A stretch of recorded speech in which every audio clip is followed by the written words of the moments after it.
Hello and welcome to the News Just News Weekly Roundup. We haven't come up with a fancy name for it yet, so that's just what it is.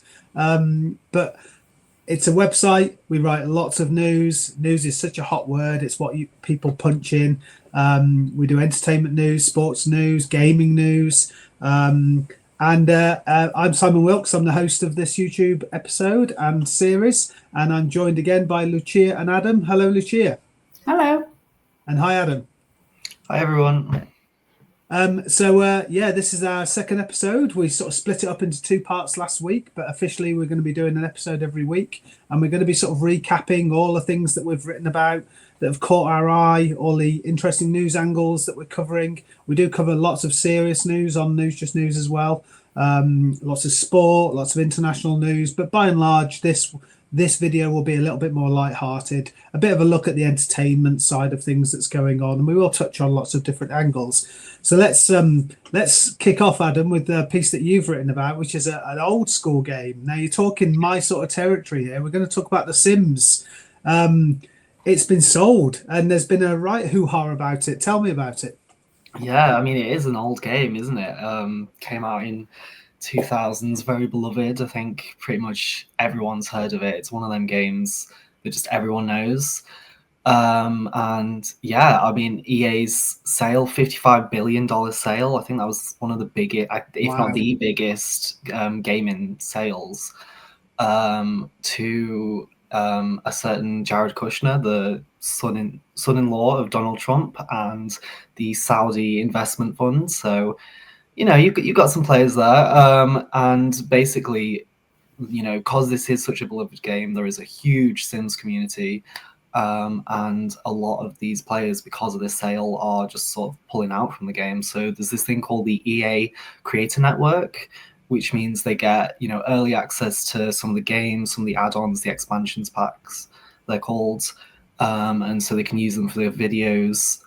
So it's sort of a win-win situation for them because they get to play their favorite game. But yeah, so there's big names, big influencers leaving it. So we've got Lil Simsy, James Turner, he's Australian, and then British creator Plumbella.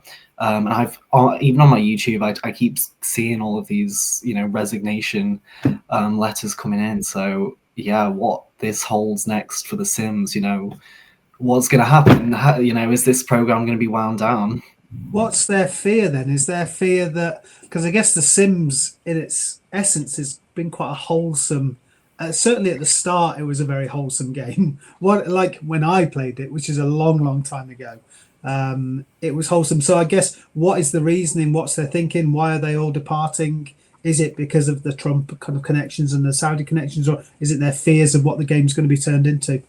Yeah, so exactly. So, you know, it is just a life simulator sandbox. You can do whatever you like. It shouldn't really be that controversial, but obviously The Sims has always had a slightly progressive edge because it is that sort of sandbox thing. So obviously when it first came out in the 2000s, you could have, you know, like same-sex interactions between The Sims, and that was quite a big thing at the time.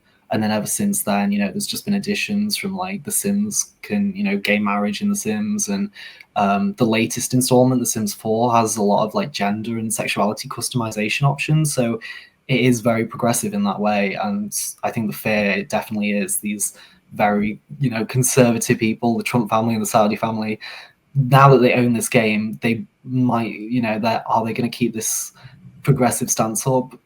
Probably not if they have any say in it.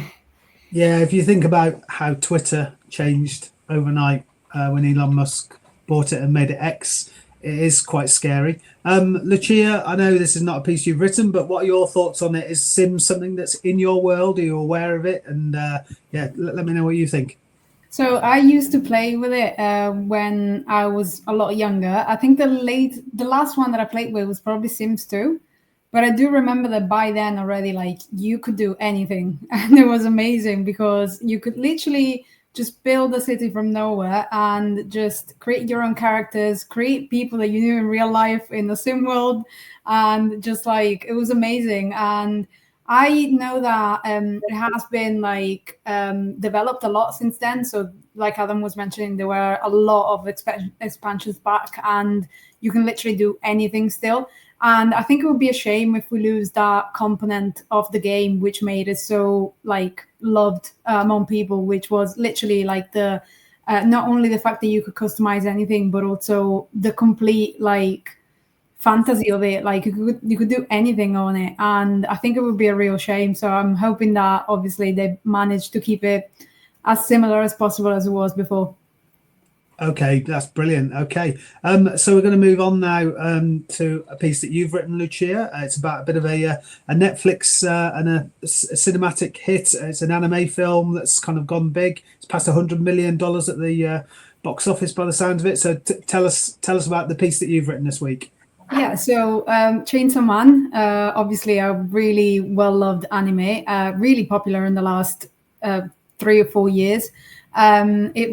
Crunchyroll and Sony together came together to release the movie, the first movie of this anime specifically, which is called Chainsaw Man, the movie Reze Arc.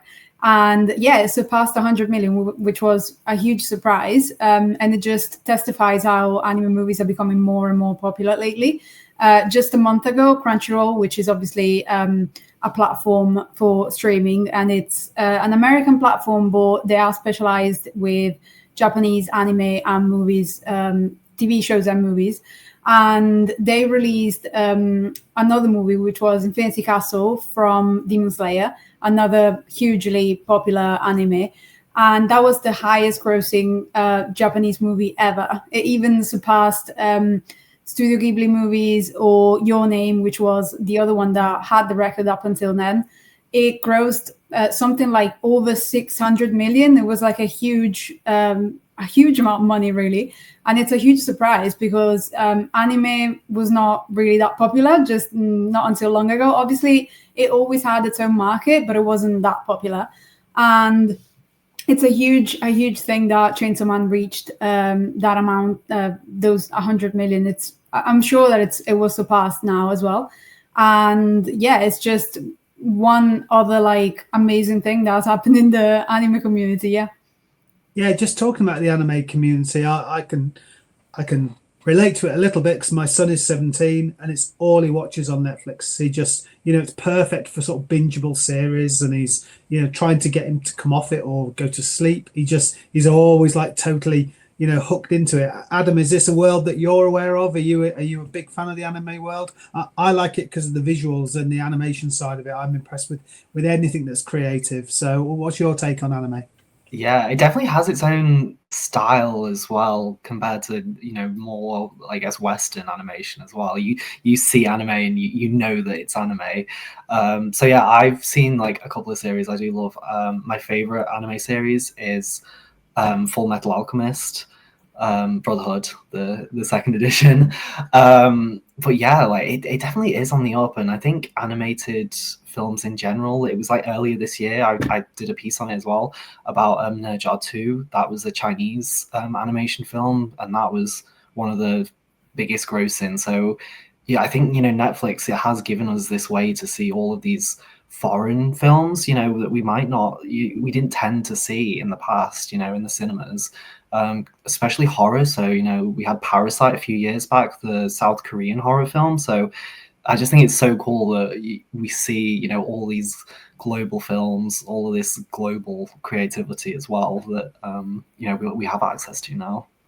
Yeah, but I thought Parasite was brilliant. I went to see that at the Everyman, and it was just a perfect sort of film to see in that sort of environment with a glass of wine and a sofa that you could like hide behind the cushion on.